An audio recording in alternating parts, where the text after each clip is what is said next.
Thank you everyone for joining us again in this 7-part webinar series that we've been doing.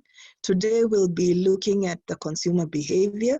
The reason why we decided to look at consumer behavior after we've gone through the different other stages, which were of course tactics to making your business survive. We've looked at communication, we've looked at pricing strategies, developing new products for the new consumer, and then now we've got to ask ourselves, who's this consumer we're talking about? Because if you understand your consumer, like we've always said, then you'll be in a better position to be able to meet their needs, yeah? And in the past, in tourism perspective, yeah, we always had products like, if you take the scenario, in this case, we're always basing it in Kenya and Ghana, who are the two countries in the Shetrade's Commonwealth program. And we've always had those products that we know these ones will sell. But now it's not about just the product, it's about the customer, yeah? Who's coming to buy these products? What is their need and how can I meet it? So, as always, give me a moment. Just a minute. As usual, technology creates challenges, and we've got to do this again. Just a moment as we sort out the screen. I hope I am loud enough. I apologize if the background is not so clear. Challenges of working from home, yeah? So let me try and do this. Caroline, let me know when the screen does show. Not yet.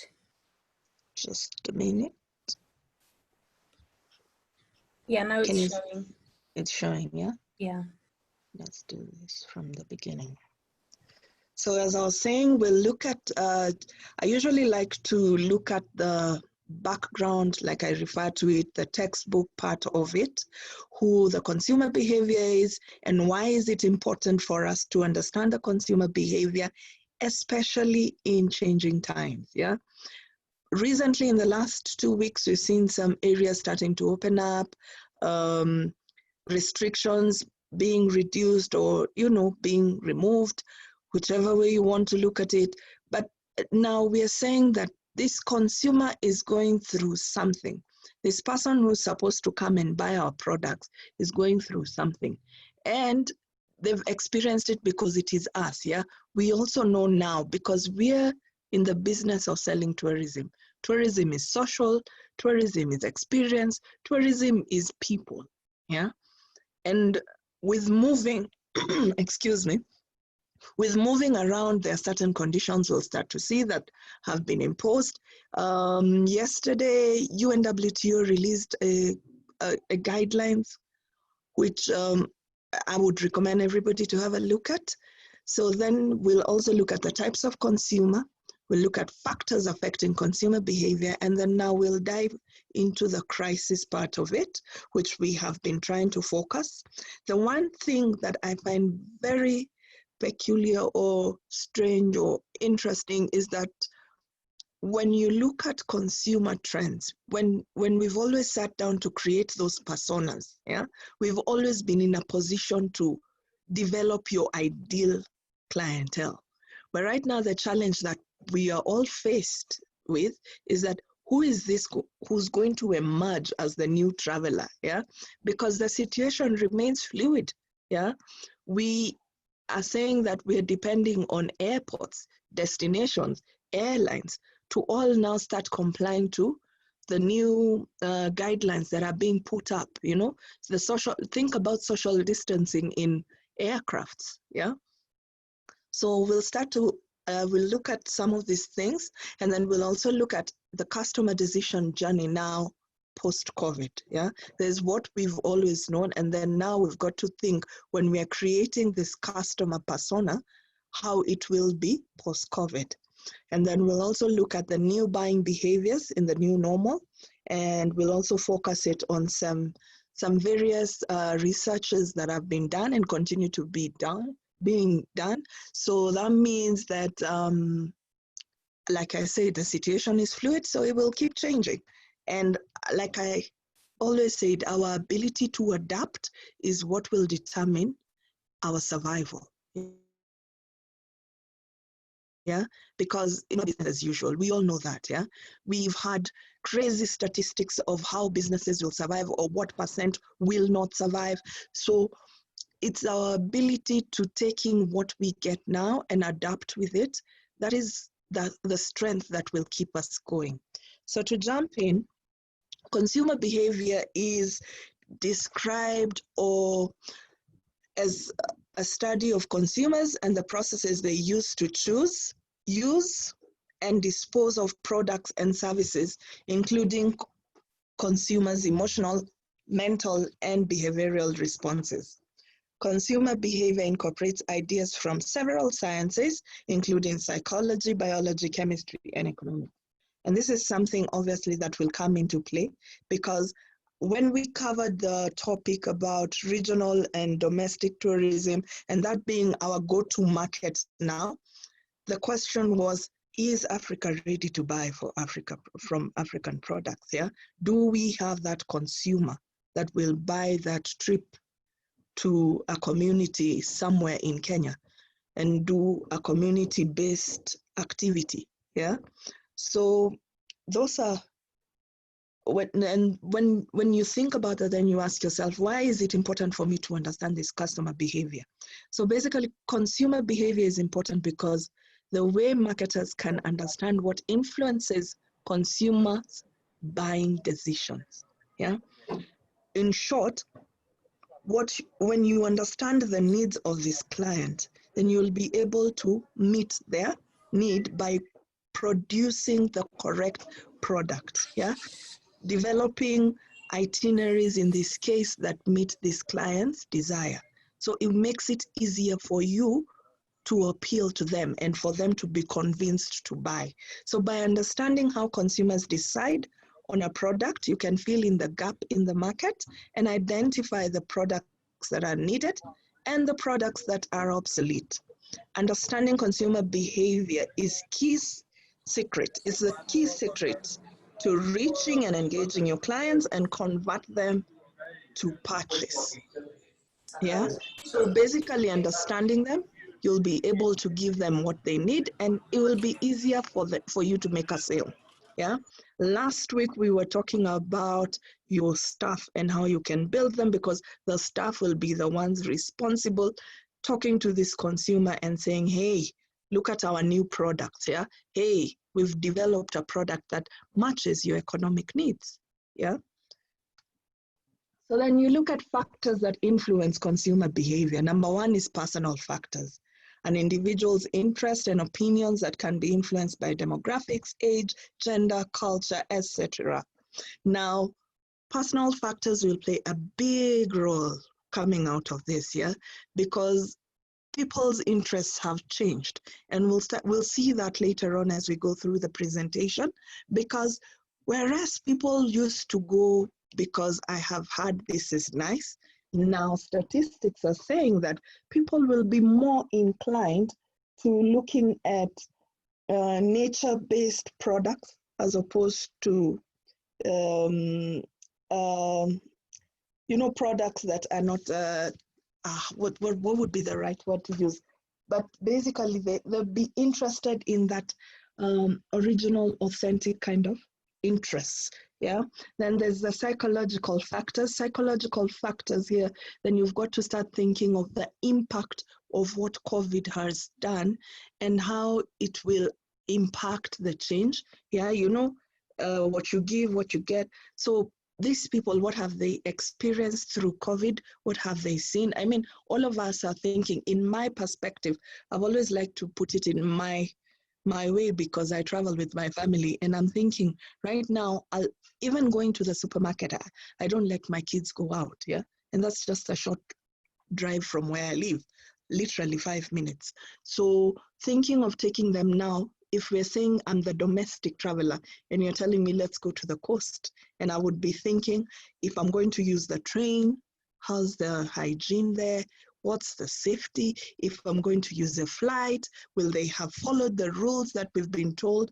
How will we be able to keep that, the 1 meter, 2 meter social distancing, So these are psychological factors that you've got to think about. Of course, then there's the social, cultural factors, social media, cultural beliefs, etc. Then economic factors. We're basically seeing a place where there could be a very minimal middle class in Africa. Yeah. And we are saying that we need to be tapping into this middle class because by figures, this middle class before COVID was expected to grow to almost 2.5 billion in Africa by 2030, if I'm not wrong. And if you look at those figures, and we are now saying that there's a very big possibility that a huge margin of the middle class will fall back. Why? Loss of jobs, pay cuts. We know what's been happening in all industries. So this obviously will affect the economic factors. Yeah. So it is very important for you to be able to see who am I dealing with? And this product I'm developing, will it really meet their needs? Because we are saying this few, let me say this few ready to buy, yeah, are the ones that will be our to go to now, yeah, for us to survive before you go running for international markets. And I think we've also seen it with areas that, or rather countries outside of Africa that have started to open up. Most of the travelers will look for drive-in places, yeah, places where they can drive to. So basically what we're saying is you've got to understand if it's a drive customer, self-drive customer, what will they be looking at? What will they be wanting, yeah? So then you look at the types of consumer behavior. There's always this, there's always the complex buying behavior. These are the people, this is like when you're buying something big, a big investment, yeah? Then you've got the dissonance, the ones who buy then start thinking, is it the right one? And then you've got habitual buying behavior. And this is where this is something you do frequently. But then again, when it comes to habitual buying behavior, we need to remember that there are people like, for example, Angela and her family, who used to travel every time school goes off. That would mean April, August, and possibly November, December, yeah? So now, if that used to be what we do, how will Corona affect us and what will we now be targeting, yeah? And then remember the factors that we were looking at before, the ones that influence the behavior. So you've got to think, if you're developing an itinerary for Angela and her family, how does this come into play? So then, of course, this is what we were talking about, the types of consumer behavior. Complex buying encountered when customers are buying an expensive, infrequent bought product. Then dissonance is where this can occur when consumers worry that they will regret their choice. Then habitual buying is characterized by the fact that the consumer has very little involvement in the product or brand. Think about it like when you go and buy your groceries. You don't think, should I take this brand? Should I not take this brand? It's something that just comes automatically, yeah? So now we've always had this type of buyer in our tourism industry, but now we'll see this shift as well, yeah? And there's those ones who had variety. I have seen people say, I have traveled to, for example, in Kenya, people say, I have traveled to 10 counties and we have 47 of them. So maybe now, how will that person start to think? If these people were focused on adventure travel, what kind of adventure will they want? Remember, we've been saying value will be at the core of it. We're saying nature-based products, communities. People will now start to think, okay, I'm going to this area. I have done my adventure. I have climbed Mount Kenya. Then what? What was the impact? Yeah. So factors that affect consumer buying will be marketing campaigns. And this is why we did the training on communication, because you should be communicating. Regardless whether tourism is down and out right now, it does not mean that tomorrow will not come. Yeah. And you need to put your communication straight when it comes to your marketing campaigns on social media, when it comes to your email marketing, including your internal stuff. Yeah, what we were looking at yesterday. Communication is a big and vital part for this purpose, and this will affect consumer behavior, because remember, what you see now is what you will remember when you're ready to travel. Yeah, so for example, I know people have not heard from locally, and I'm thinking, okay, will I really go with them? Are they okay? What's their status? So communication is very important. So we've got to consider marketing campaigns as factors that will affect and continue to affect consumer behavior and buying habits. Then, of course, economic conditions, we know that now. Then there's got personal preferences. Consumer behavior can also be influenced by personal factors, likes, dislikes, priorities, morals, and values. And I want to highlight values again. Then number 4 is also group influence, peer pressure. This will influence consumer behavior. We've seen it time and time again, especially with middle class and upper class. If you see your neighbor posting, I was in Dubai, I was in Ghana, I was in Accra, I visited this new route, then sooner or later everybody starts to want to go somewhere. Yeah, so that influence usually affects consumer behavior. So then again, this comes into play the moment we start making those sales. You want people talking about your product. We are assuming now, by now, you're developing products, like we said, that meet the new consumer.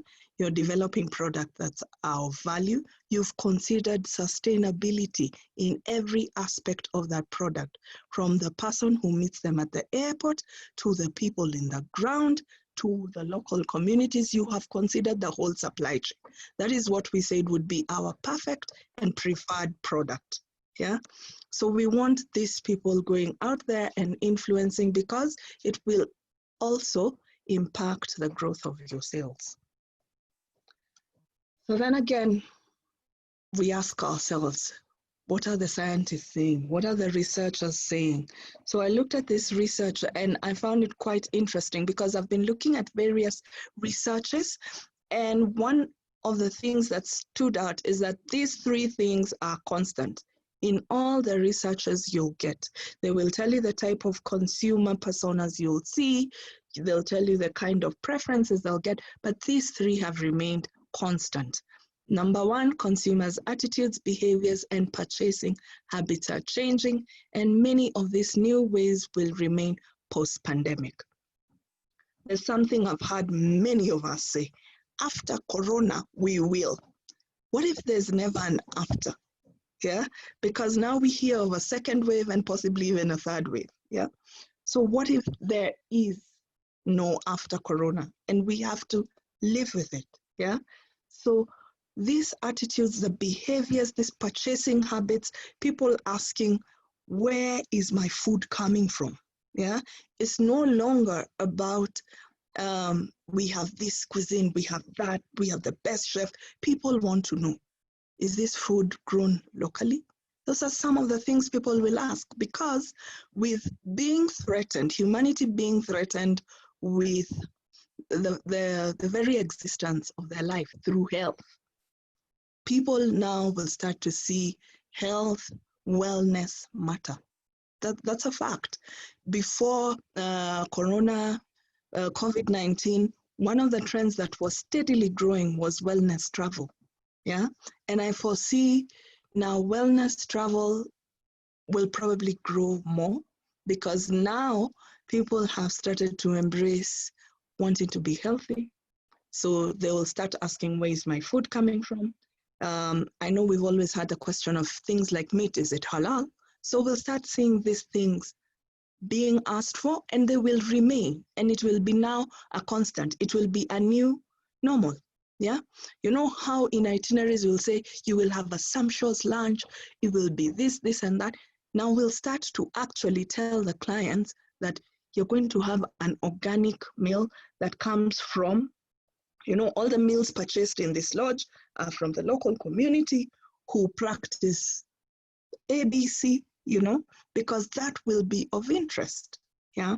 Number two, while purchases are currently centered on the most basic needs, people are shopping more consciously, buying local, and embracing digital commerce.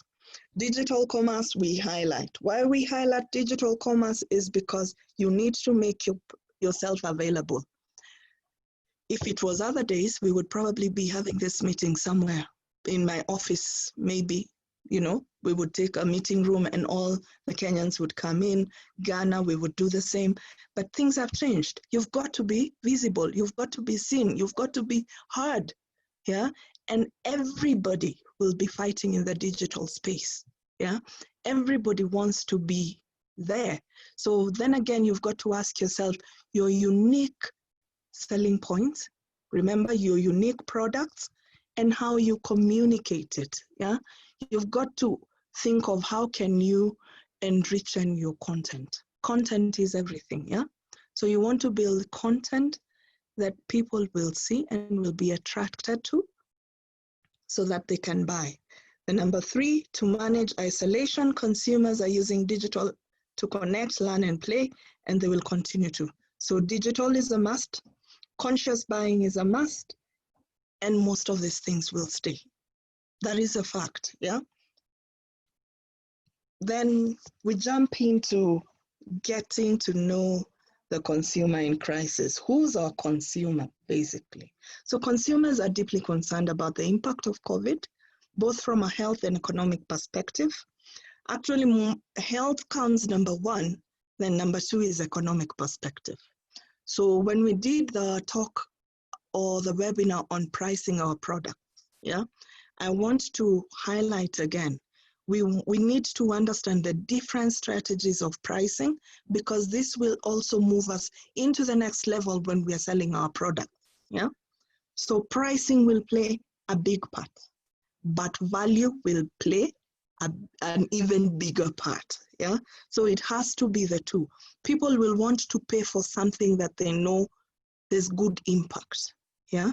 Then people are responding in a variety of ways and having differing attitudes, behaviors, and purchasing habits. Like I said, we keep seeing things change, and every time something new comes, there's a new change. So adaptability will play a big role, yeah? How fast you react as a business and how fast you're able to adapt, then it means you'll be, you know that saying of the early bird catches a worm? Literally here we're saying that you will be able to catch that worm. Then people across the globe are afraid as they strive to adapt to the new normal, which is we fear the unknown, yeah? So you've got to remember that these people also have fear. So as much as we'll be telling them, if you come to the Kenya airport, we have put in this, this, and that, there's that fear. So you need to be able to substantiate what you're giving. There are certain things, yes, you may not be in control of, but if you're looking at targeting, say, the domestic travel as your to-go-to now, having that is the likelihood of the person who will travel the most, then you've got to start thinking of, at one point in Kenya, when I was doing tour operations, we reduced very much on car hire, yeah? But now the likelihood of it seeing a boost could be there, yeah? Because people will probably trust driving themselves to the Mara as opposed to them sharing a vehicle with strangers. But then again, you know, it's fluid. So we will see. Then fear is running high as individuals contemplate what this crisis means for them, but more significantly, what it means for their families and friends and society at large. So this fear is also developing something new in this consumer. We used to, before COVID, we used to say that people wanted, there are those people who just were adrenaline junkies like me. And if you tell me, let's go fly off a plane somewhere, let's jump, I will do it because it sounds, something that appeals to me. But now there's a new fear that has come in.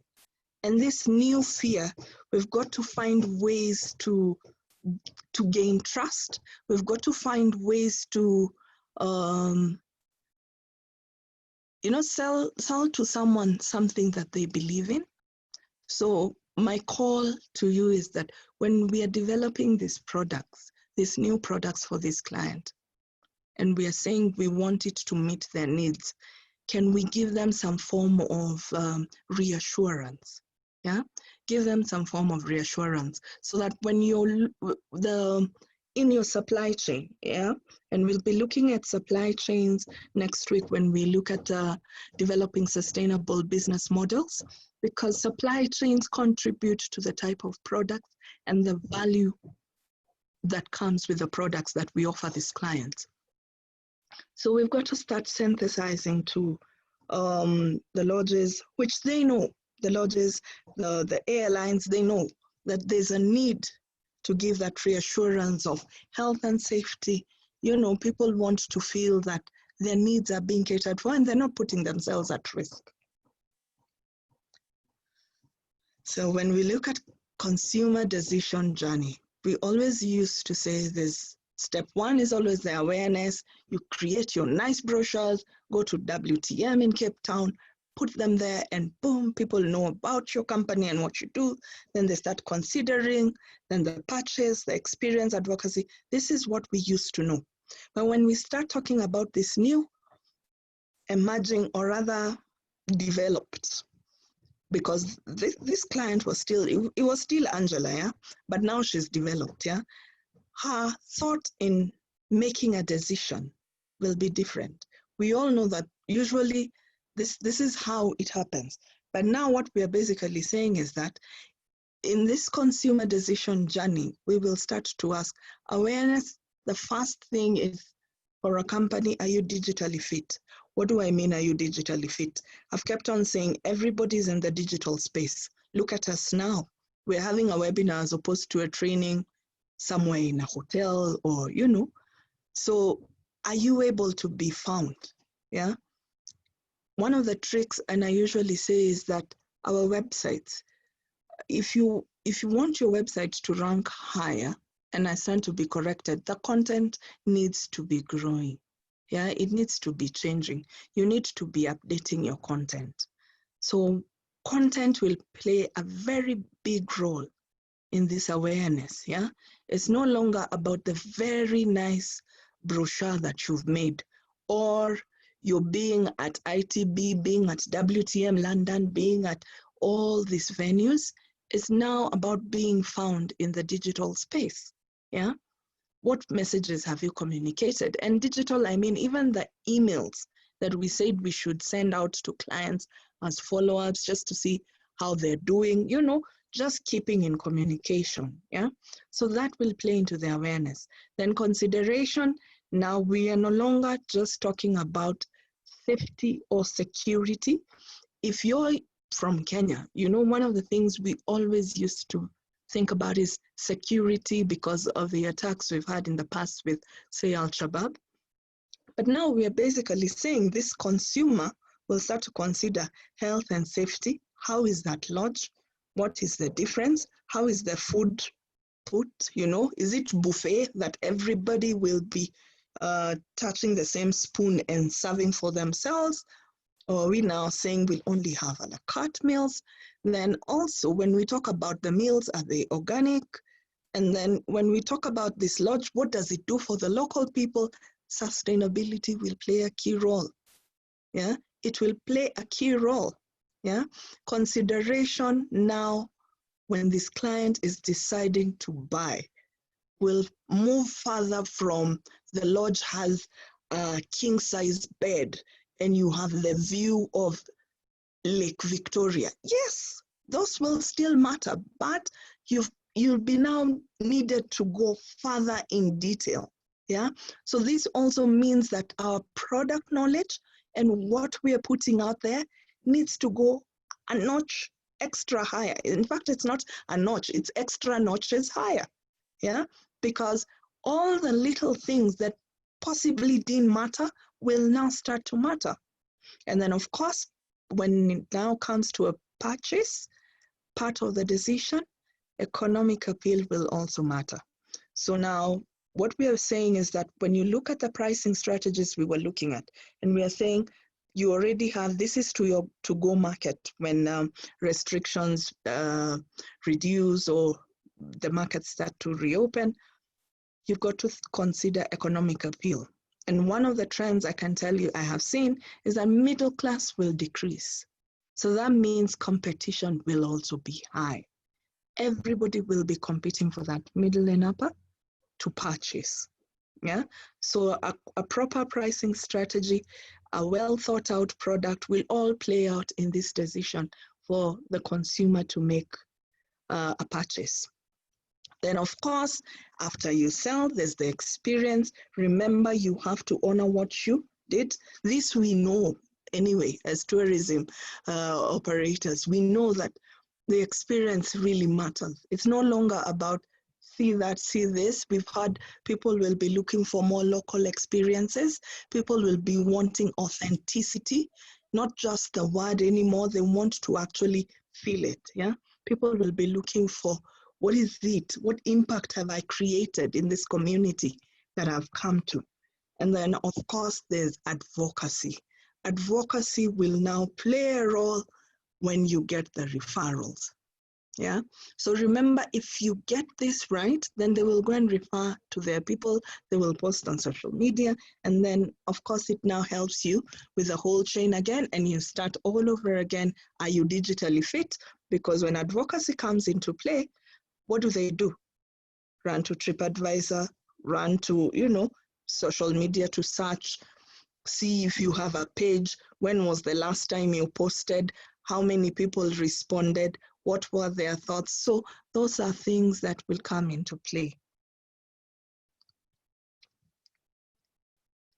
And then we start asking ourselves about the buying behaviors in this new normal. I can tell you for a fact that number one, the ever-growing focus on health, wellness, and safety will remain. Having a healthy strategy will be a strategic differentiator for the foreseeable future. You know how we have a marketing strategy, we have a communication strategy, we have how we will grow our revenue. Now we've got to start thinking of developing a health strategy, because this consumer will ask you, should this happen to me? Should I get ill? What next?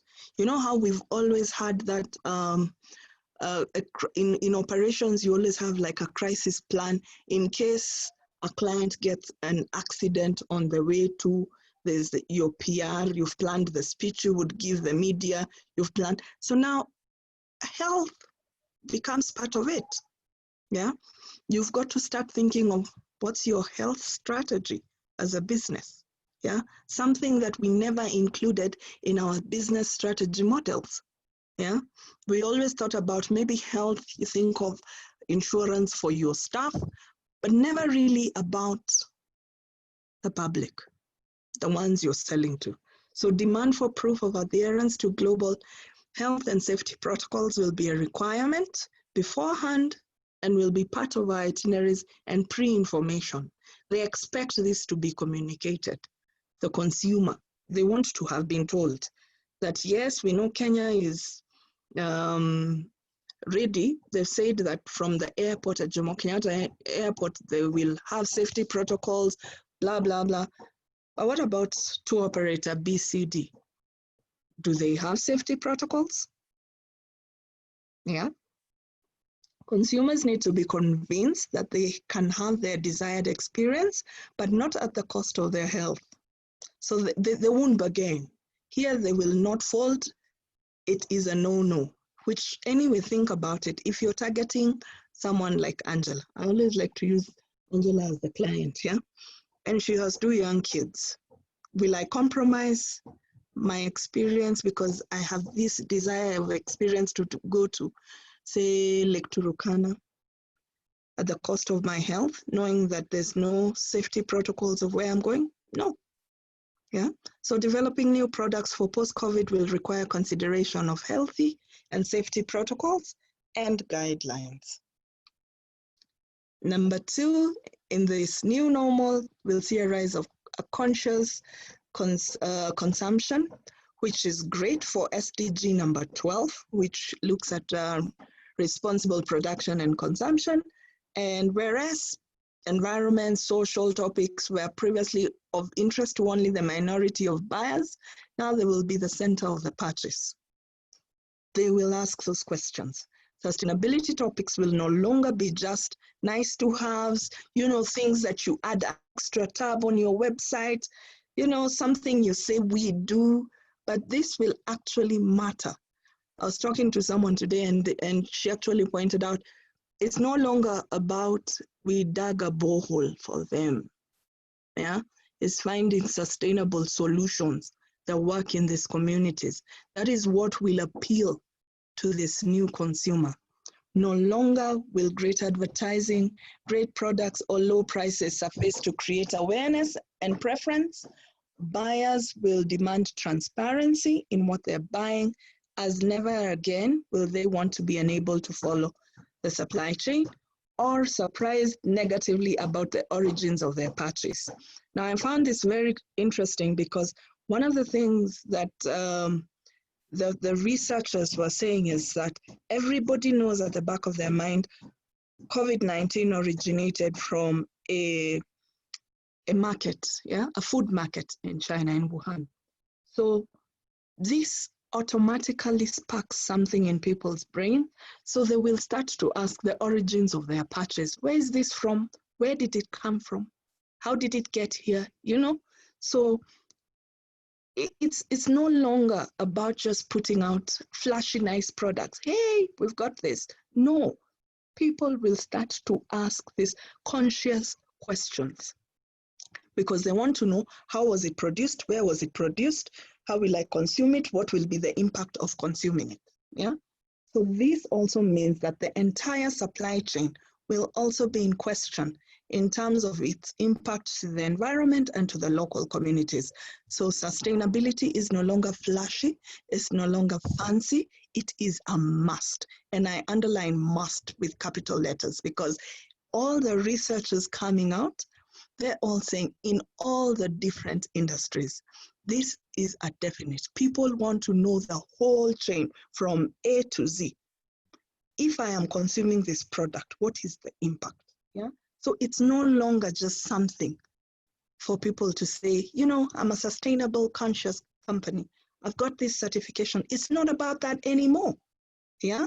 So this is a key behavior that we will see in this consumer or this client who's buying that itinerary, this client that you're pursuing to go for a trip, the untamed roots, the uniqueness of all these new things that we are developing.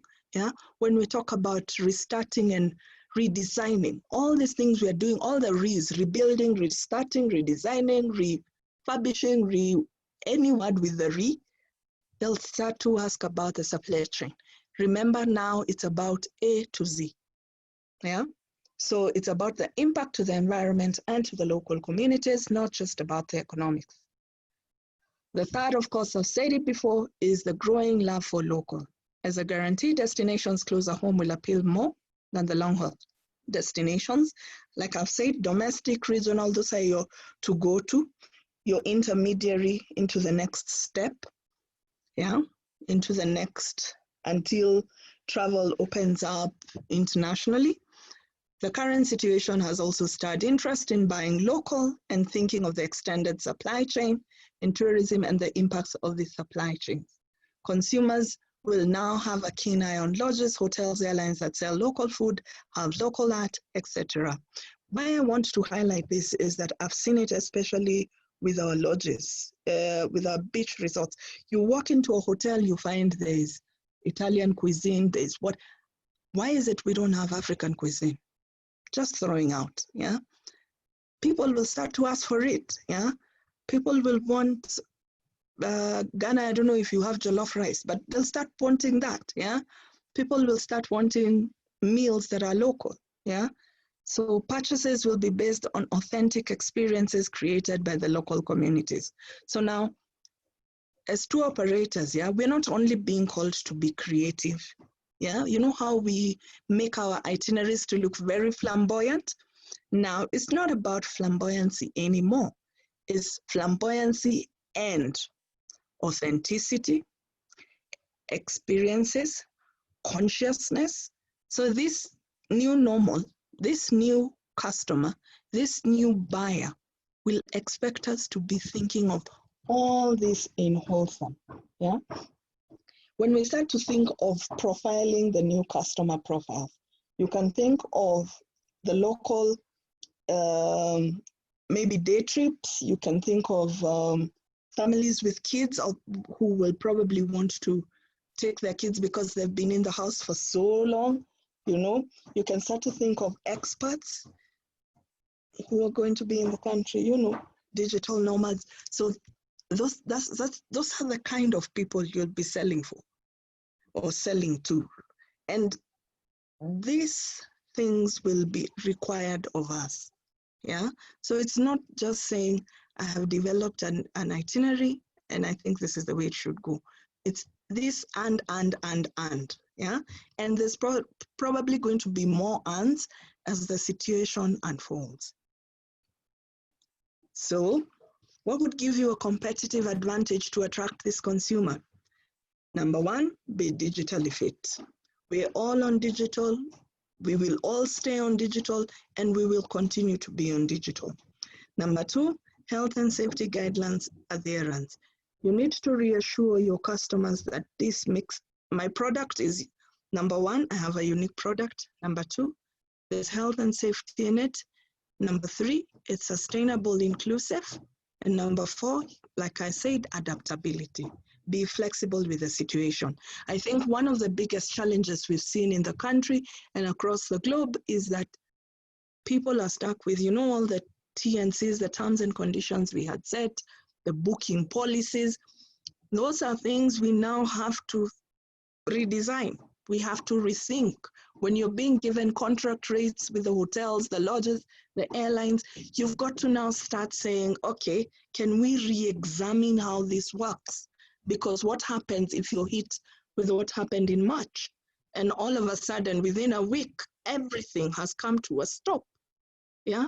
So we've got to now relook at those.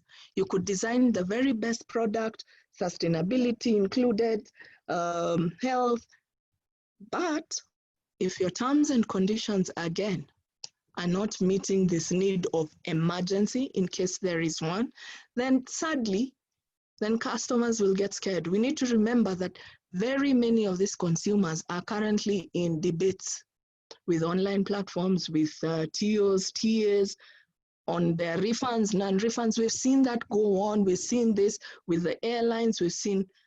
We all know people, we've all experienced it in our offices.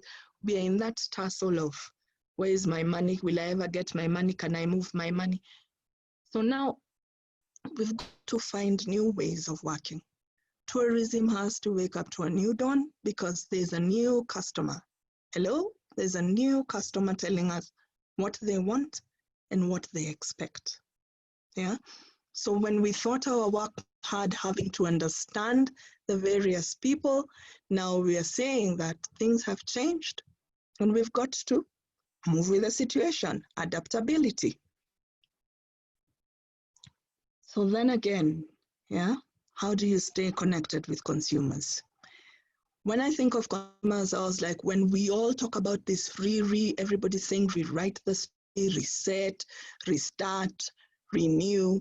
I was like, number one is respond. Yeah, respond because we need an elastic digital work plan, and this work plan stretches internally and externally. We need to be able to communicate the right thing, the right time, and meet that customer, that new person we're shaking their hands and saying, we can take care of your travel needs. Yeah.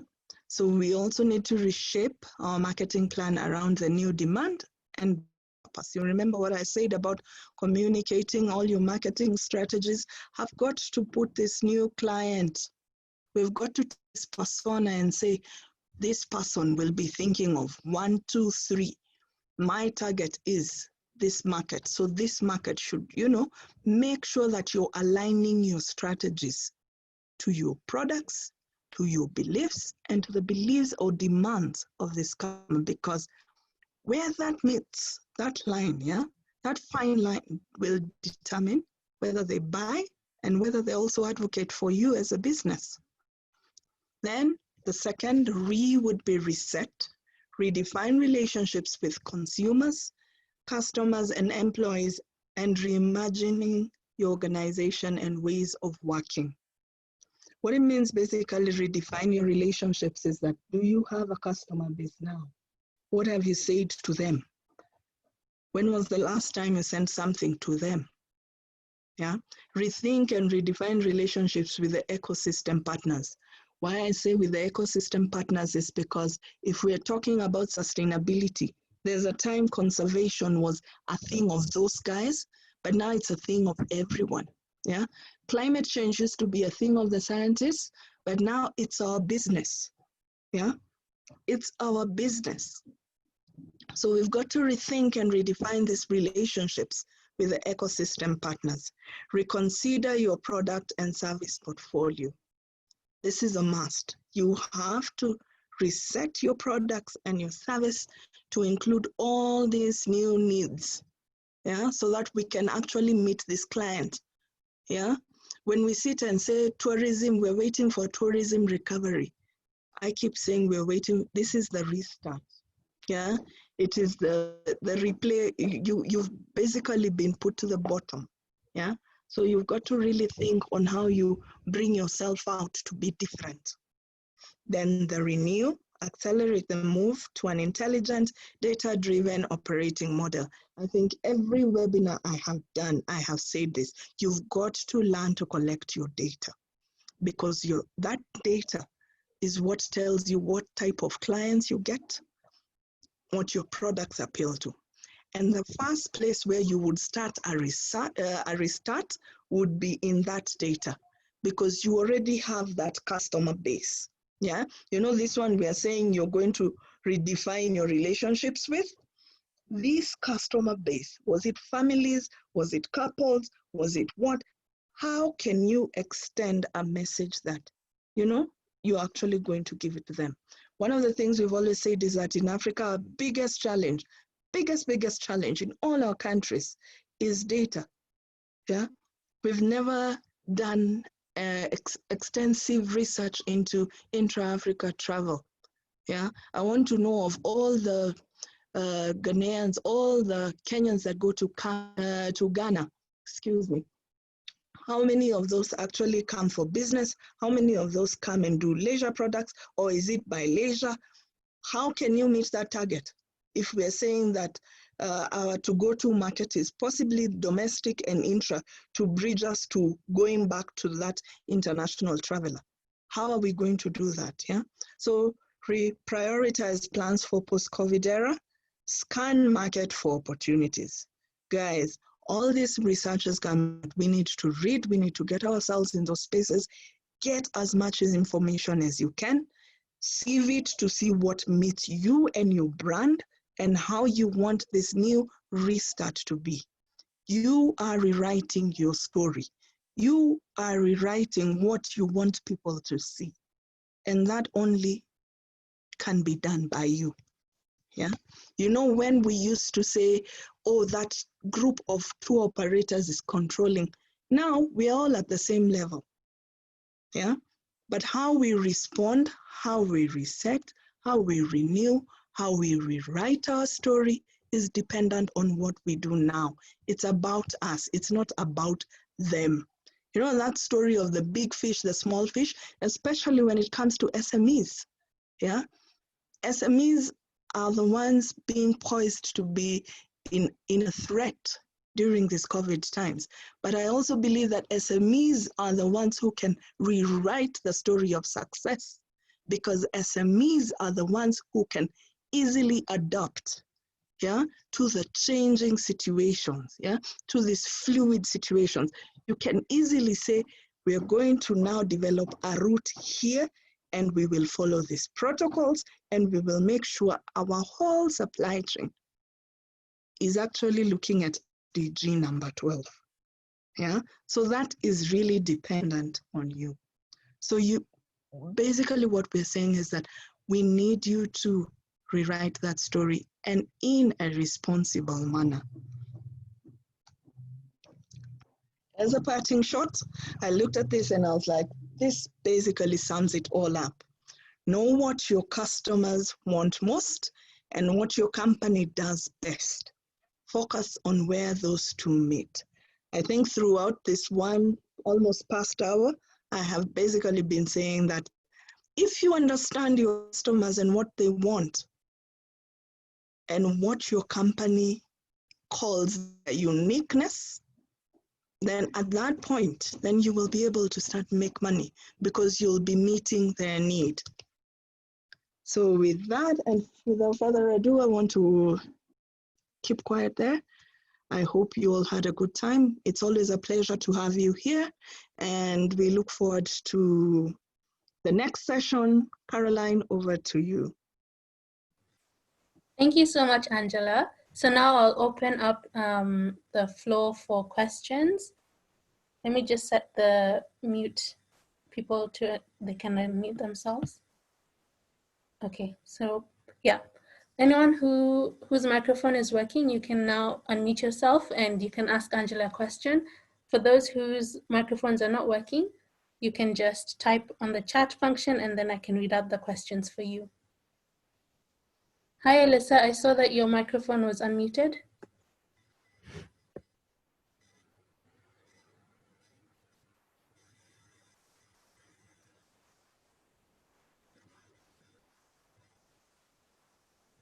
Alyssa?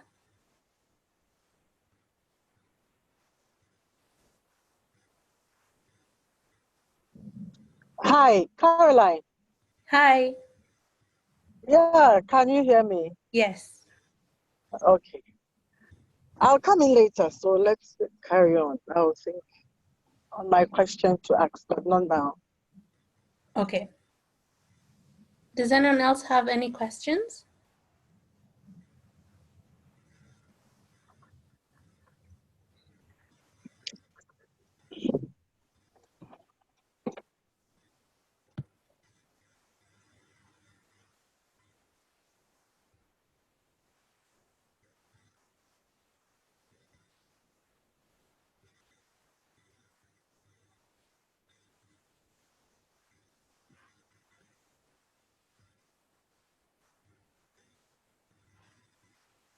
Okay, I guess today, not so much.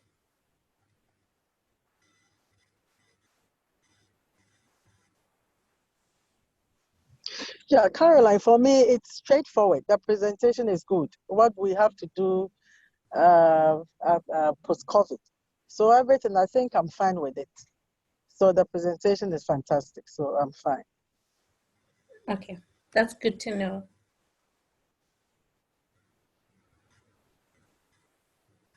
We just have a few comments, for example, from Mary Ragui, who says, rewriting our story is the key takeaway while looking into the new customer. Maybe, Angela, if you have any ideas or insights onto how companies can start rewriting their stories during this time in preparation for post-COVID.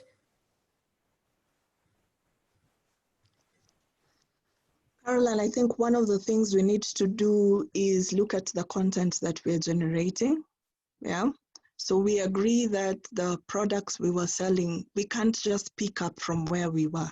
So one of the things I would be investing in right now is maybe relooking at what my website is saying about me. What message have I posted there about COVID? Yeah, so that people can see it's modern and you just didn't disappear. What product am I looking at? What message are you communicating with the whole supply chain? So for example, if you offer trips to a specific region, then have you spoken to your partners there in terms of what they're doing about health and safety protocols? Because this won't go away. Yeah, it will be demanded of us. It's already being demanded, yeah? So these are things that we will start to ask. Then you'll also start instigating or pushing for local purchases, because we've seen that one of the key trends is that people will want local. So they'll keep asking for local. So we need to be able to give that local. So those are a few things I would start with. So number one would be, of course, communication, marketing strategies. This includes your website, your social media. Number two would be the products that you're offering or you plan to offer post-COVID. If you're considering the domestic and intra markets, how are you going to meet their needs? I see Karen tells me, yes, we do have jollof. So exactly. So that's you know, start thinking of where can I offer local cuisines, where can I offer local art, you know, local will sell more, yeah? So that's one of the things I would look at in number two as I look at my products. And number three, I would look at streamlining the sustainability of my supply chain and of my products and of my business, yeah? I would make sustainability my thing. Because if people are coming out asking for that, it's no longer just about the feel-good factor that I did this. It's now about living it, yeah? It's making it in your DNA. It's making you believe it for them to actually accept it. So those would be the three key pointers I would go if I was a tour operator, I was running a tourism business. Caroline? Thank you so much, Angela, for your encouraging words and also knowledge. I see someone would like to ask a question. Please go ahead. Okay, Angela, thanks again. In regards to the supply chain, I believe that each entity we should all have a similar voice, because hoteliers should say one thing about health and safety. The tour parks should also say something. The ministry of whatever country should also say something. So it's one language being communicated to all our customers, all our locals. So then they are reassured that yes, the tourism industry are focused on one objective. So then when it comes to us, the tour operators, the travel agents, it's easy. Am I making sense? Hi. Hi. You're definitely making sense.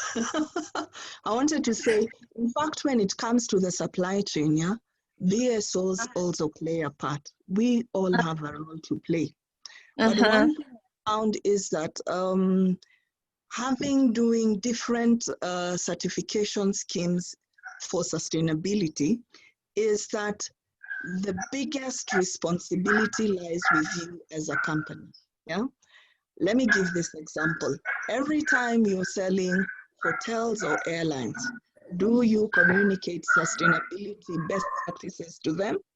Yeah. Exactly. So if we have 10 agents in Ghana, 20 agents communicating the same thing, yeah, you may be saying it in a different perspective, but you're all pointing out one thing. What happens is that you start to impact change, yeah, and you start to drive it so that the rest of the supply chain starts to feel there's pressure coming from the TOs. So it is our responsibility to develop our product to meet what the TOs want. Yeah. Yes. So this is it's a collective effort. It's a collective effort from everyone. Yeah. Everyone needs to play their role. Yeah. Because when it comes to certain things such as policies, that's why the BSOs are the ones who will probably rally government for policies. It won't be the individual TOs. Yeah. Yes. Yes. So oh. Yes, I can hear you. So just to come down, let's say Ghana, we are all under the Tuga umbrella. Why then, I know Auntie Elisa is here, why don't we, the members of the association come up with one voice. Hello. Because now, can you hear me? I lost you a little bit. Just come again. Okay, I was saying that in Ghana, we are under the TUGA umbrella for Tour Operators Association. So I was contributing to Auntie Elisa. Why don't we all and the members come together with one voice? Because we all have different social media handles. We all find other ways to market our current situation under COVID. So the information goes out quicker.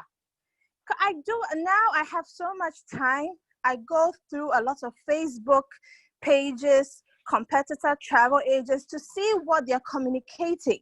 But I realize that some are very quiet. Some, I don't know if they are not working, but they're so quiet now. It's like, are people just waiting for government to say something before they move?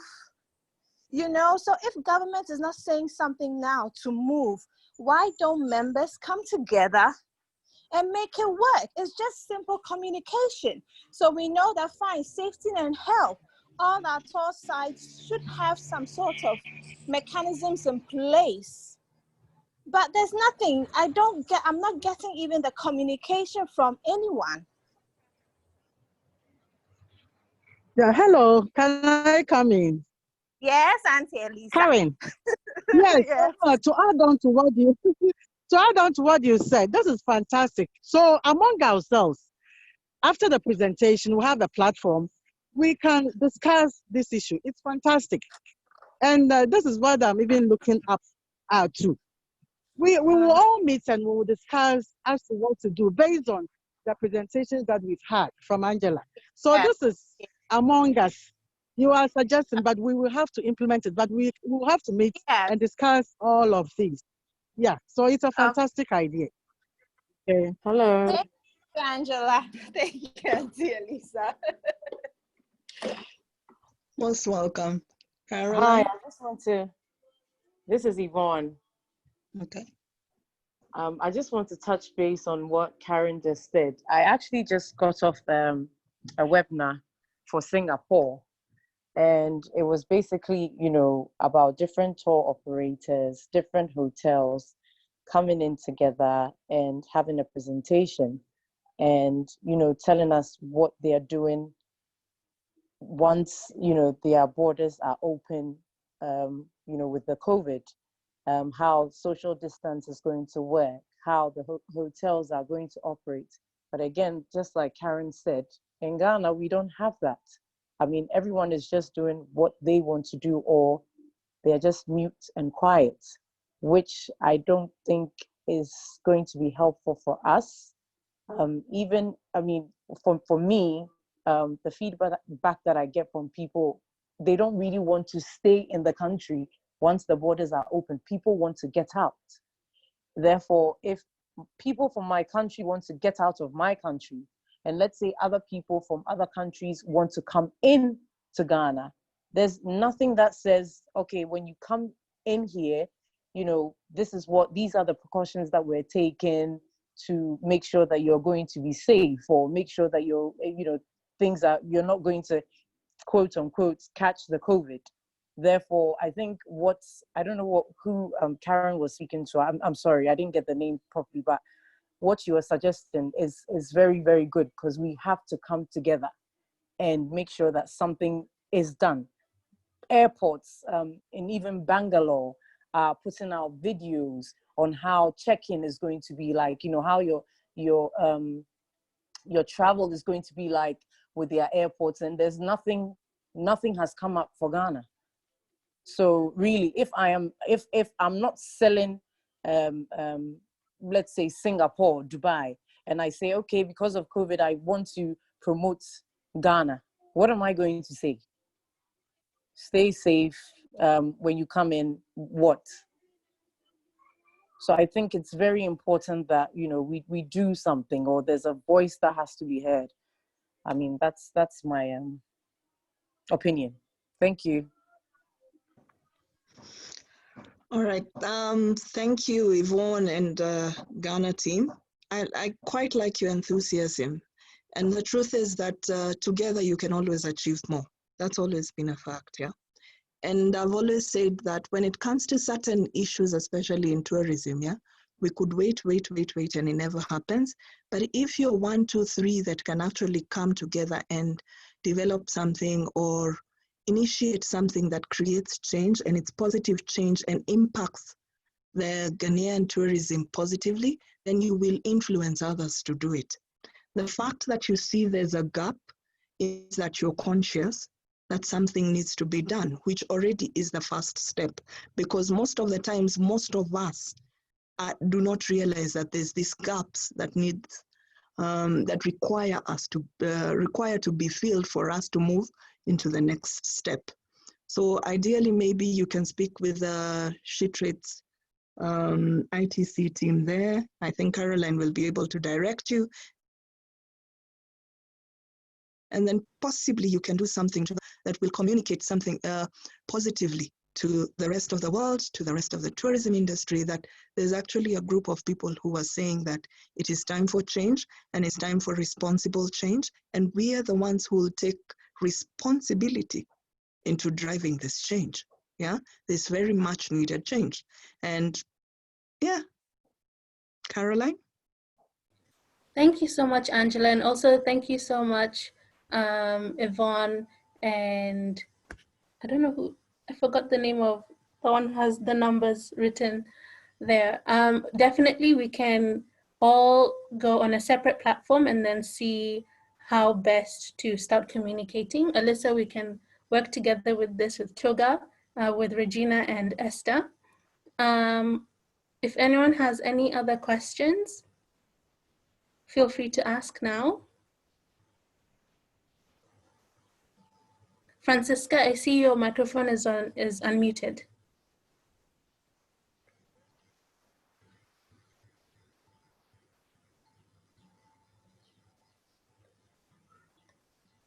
Francisca? Okay. On that note, I'm going to end the webinar, but just to give a quick heads up